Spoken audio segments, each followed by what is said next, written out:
Hello दोस्तों serial Parineeti के new updates लेकर मैं हाजिर हूँ आपके सामने। और परिणीति में आ गए हैं बड़े बड़े ट्विस्ट, जहां पर हम सभी को पता है कि पार्वती की शादी हो गई है संजू से। और संजू मन ही मन तो उसके मन में लड्डू फूट रहे हैं। वो बहुत ही ज्यादा खुश है कि मेरी शादी पार्वती से हो गई है। और वो बोलता भी है पार्वती को, जब पार्वती बोलती है कि मैं ये शादी नहीं मानती हूँ, मैं नहीं मानती कि मेरी शादी राजीव बाजवा से हो गई है, मैं इन्हें अपना पति नहीं मानती हूँ। उसी बात पर राजीव तमाता हुआ बोलता है कि अब तुम पार्वती सिंघानिया नहीं रह गई हो, अब तुम मिसिस संजू बाजवा बन चुकी हो और मेरी पत्नी हो, तुम मेरी धर्म पत्नी हो। हमने अग्नि को साक्षी मानकर फेरे लिए हैं और सारे वचन लिए हैं।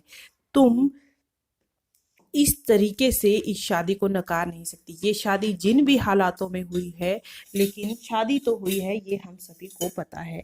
तो फिर तुम ये शादी नकार नहीं सकती हो। लेकिन पार्वती ये शादी मानने से बिल्कुल साफ साफ इनकार कर देती है। वहीं नीति बोलती है कि संजू सिर्फ मेरा है। संजू, तुम कैसी बातें कर रहे हो? इस पार्वती को अपनी धर्म पत्नी बोल रहे हो, जबकि तुम्हें पता है कि ये शादी धोखे से हुई है और तुम सिर्फ मेरे हो। मैं सिर्फ इतना जानती हूँ कि संजू सिर्फ और सिर्फ मेरा है और संजू और किसी का नहीं हो सकता है। अब संजू को पाने के लिए मुझे चाहे कुछ भी करना पड़ेगा, मैं करूंगी। मुझे चाहे पार्वती और संजू का तलाक ही क्यों ना करवाना पड़े, मैं इन दोनों का तलाक भी करवा दूंगी। मैं इन दोनों का डिवोर्स करवाऊंगी और उसके बाद संजू से शादी करूंगी।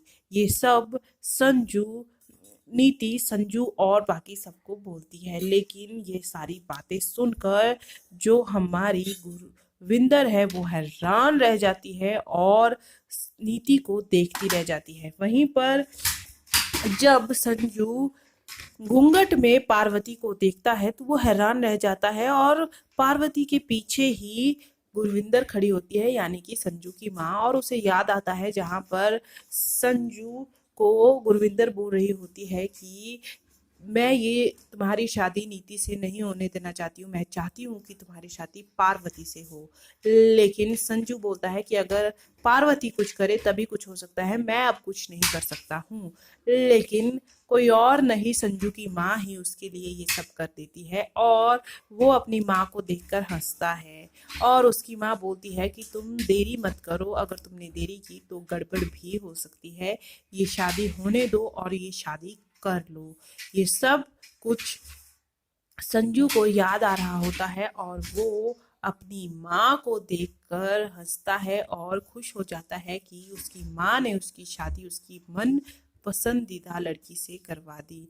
जो लड़की संजू को पसंद थी उसी से उसकी शादी होगी। आगे नीति क्या करेगी ये देखने के लिए ये मेरे साथ बने रहिएगा और आगे की अपडेट्स जानने के लिए मेरे चैनल को सब्सक्राइब कर दीजिएगा। वीडियो अच्छी लगी हो तो वीडियो को लाइक करना मत भूलिएगा और ज़्यादा से ज़्यादा शेयर भी करिएगा दोस्तों। मेरे साथ बिल्कुल